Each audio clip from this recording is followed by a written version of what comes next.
So we'll now discuss various types of time and prices. You got to understand what's going on with these benchmark prices. Because I got about 500 emails. Sorry, I couldn't respond to everybody. But these emails, a lot of them said they're not transactions, they're not transaction prices. I'm concerned people don't really understand what this Rapaport price list is. And then we'll provide insight into the Rapaport price list, what it's based on, and why and when we change prices. Also discuss a lot of complaints that people have raised. We'll bring up some of those issues. And finally, we'll announce the important changes, which we just announced to you. Okay. Important changes: 1, once a month prices; 2, new RapNet trade sheet; 3, ranges, so we know in what range the Rapaport prices will fall; and 4, an advisory committee. Now, so what are benchmark prices? How does that stuff work? And why do we have benchmark prices? Well, first of all, understand that normally there's 3 prices. There's an asking price. So I ask 10,000, guy bids 8,000, and then we agree on 9,000.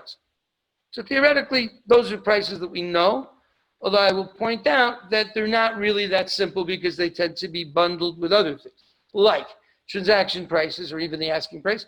I'm buying $20 million worth of diamonds in Moscow. That's an interesting price, interesting asking price, interesting transactions price. How much below? Who knows? I know, but it's going to be a large discount. And then there's this guy who's buying a diamond on memo with 30 days credit in Rodeo Drive, selling a very wealthy woman at a very high markup. So what about that transaction price? It's also a transaction.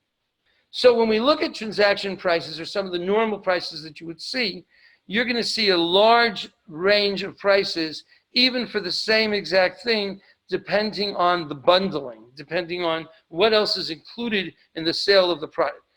Credit, memo, return it after Christmas, no problem. Or here's cash right off the bat, not 30 days, not even 10 days. Boom, here's money.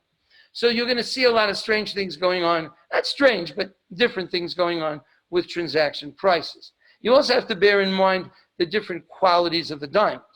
So when we look at transaction prices, not all of them are Rapaport specification A3.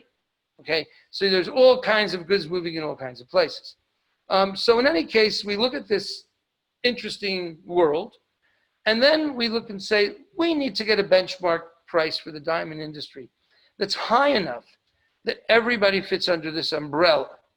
Everybody can use the same price list, which is a pretty nifty thing to do, and it's very difficult. So you need a price that's high enough that basically everybody agrees we can sell at some discount or some relationship to that price. So the benchmark price is a high cash asking price, which I'll explain also in a minute. It's a high price. It's a high enough price that everybody agrees they're probably going to sell under it. Now, sometimes things go crazy. You can get many years ago, a 2-carat or a 3-carat DIF went to 20% above the price, speculative surges. That's very unusual. The normal flow of the business is that people trade at some discount to the Rapaport benchmark price. Now, what is this based on? Is it based on transaction prices? Not really. It's based on asking prices. And it's based on asking prices in a certain market. It doesn't mean we ignore transaction prices, but we would have to then filter out the bundling issues, and that's why a high level of expertise is required to do this Rapaport price list. The other thing, it's numérieur price. And numérieur is an old French term that talks about a standard, which is why people tend to trade at a percentage discount to a numérieur price, to a standard price. Now, that's basically the way the Rapaport price list works, but you need to understand it's not based on transactions, okay?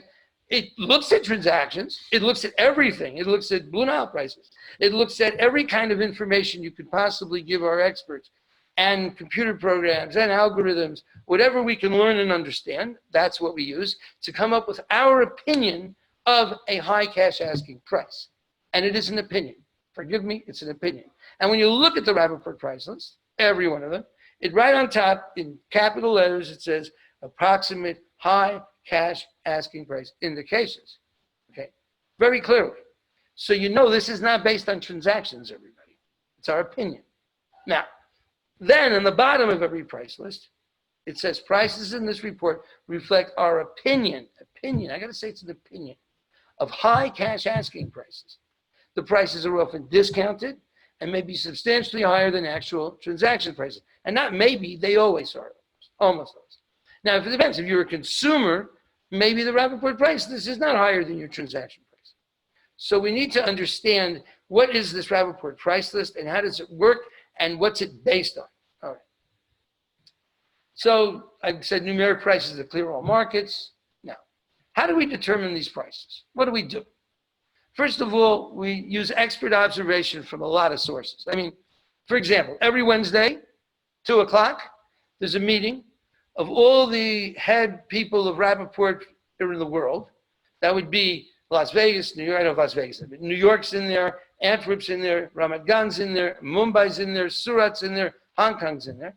And they all talk about what is going on in the market with a lot of interesting, sometimes, information that they really see things and they understand and they know what's going on. And they talk to people during the week as well. And we get those reports. We look at RapNet, of course. Yeah, we don't just look at RapNet, we look at other places where we might be able to see various information about prices. And then we communicate with traders. We talk, we interact. And I can assure you when we get things wrong, we hear from a lot of people. And then there's a whole world of internet data out there that a lot of people can see and look at. But some of it's good, some of it's bad, some of it's correct, some of it's wrong. It's that ability to understand what you're looking at and then come to some kind of a Rapaport opinion of what is a high enough cash asking price that is essentially what we do. So it isn't, it'd be great if we could just formulate it. And in fact, now I am saying, because a lot of prices that are listed in the Rapaport, price list and RapNet, and there's a direct relationship, then you can say 30 to 40 and you can do that. But there are a lot of things that don't have a Rapaport price. And therefore, there's a lot of other things going on that requires a high degree of expertise. Now, debundling information, so a guy in Russia did that, and a woman and someone in New York sold that in 30 days, and someone did something else. And so you're looking at all these different pieces of information. And you need to apply premiums and discounts to some of this raw data. You need to look at liquidity. How many stones are available? Did they go down? Did they go up? What's happening with all that? And you need to do analysis of the discounts. And the discounts analysis we'll talk a little bit about today. I mean, I can't take you into the depth of how all these, concepts work in terms of having an expert opinions about various things. But I can say to you that, and you'll see that we look at discounts very strongly. Now, besides this issue of understanding the information you see, the diamonds talk to us. So there's a whole question about structure. Now, some people went and they tried to do these price lists, and they somehow the FVS1 was worth more than the FVS2, and the whole way in which things fit together didn't make any sense. And so we have a structure of relationships. Now, those structured relationships change. So, for example, if China is very strong in the market, the relationship between 30s and 50s or something changes. Or if there's other markets that are very hot and getting very excited and VBSs may go up, well, it hasn't happened in many years, but for example, maybe JSI2s, and so there's different pieces and fit in, like we used to fall off a cliff going from H to I, not so much anymore. So there's what we would call differential analysis. I didn't have a chance to make that slide for you guys yet, but imagine you're dealing with something like an FVS1. Now, the FVS1 price is going to be bound. It's going to be living within a certain frame of an FVS2. It's always going to be higher than an FVS2. It's going to be less than an FVS2, it's going to be less than an EVS1, and more than a GVS1. Whatever. So that price is going to be bound by other prices that are living in its neighborhood, okay? And also if it's a 1 carat versus a 150 or versus a 90. So when we see diamond prices, we see them in a certain structure, in a certain spatial zone of where they fit in that makes sense. And again, you got this data coming as well, and everything's changing all the time. Okay, sometimes the structure is changing. So we look at that, and sometimes we'll do estimations. Let's assume you don't have a price for a 4 carat or I don't know GSI. Right? So we would then say, okay, well, what's the percentage? What's in the neighborhood? And we would then sometimes look and say, well, what's the percentage between a 3 carat and a 4 carat? And what's the percentage between a round and a fancy? And what's the percentage between these different things? And then we would do that kind of analysis to think about what's in the neighborhood percentage-wise. Now, we know that this is why it's an opinion. But the structure works pretty well, although not all that great. And I think one of the best things is that everybody trades at discounts. So even if we're wrong, you can still use the sheet because you're going to just apply a different discount. Now, sometimes discounts are going to relate to the specifics of a diamond. It's got a PK in the middle, It's a bad SI. It's got, all kinds, and I'm talking about GIA graded Rapaport specification A3s, so you're not going to have an awful make. But even within that context, there's all kinds of differential things about certain stones.